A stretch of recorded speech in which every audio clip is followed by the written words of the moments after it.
बिस्मिल्लाहिर्रहमानिर्रहीम। अस्सलाम वालेकुम।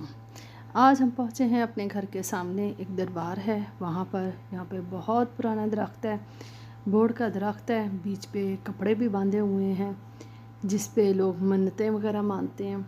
यहाँ पे कुछ बनाया हुआ है जिसमें वॉशरूम का इंतज़ाम है बिल्कुल नज़दीक। वो देखें, शेड भी नज़र आ रहे हैं हमारे ग्रीन कलर के। दरबार की तरफ चलते हैं, देखते हैं ये किसका है। ये तो बहुत पुराना है, 1380 का है।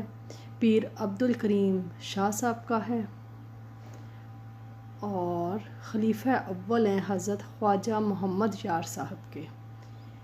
और ये 1380 की इनकी वफ़ात है। काफ़ी टाइम गुज़र गया। और इस साइड पे दरवाज़ा है, यकीनन अंदर कब्र होगी इनकी। और यहाँ से अगली साइड पे देखें तो यहाँ पर कुछ इन्होंने एलोवेरा भी लगाई हुई है, जो मुझे बहुत पसंद आई। यहाँ से हमारा फ़िश फार्म नज़र आता है, बिल्कुल साथ ही है। ग्रीन ग्रीन शेड नज़र आ रहे हैं ना, जो वो फ़िश फार्म के हैं।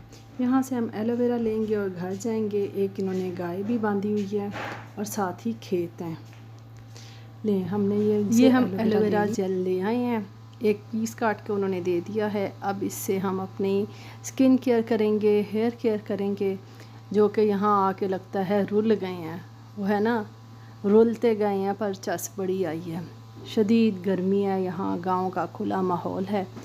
मैंने तो सोचा था बच्चों की सेहतें अच्छी होंगी यहाँ आकर और ख़ालिस खाने पीने को मिलेगा, लेकिन ख़ालिस यहाँ बस ये एलोवेरा का पौधा ही मिला है।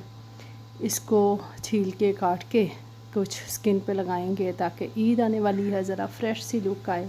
सब कहें ना कि पिंड से जाके पेंडू ही हो गए हो।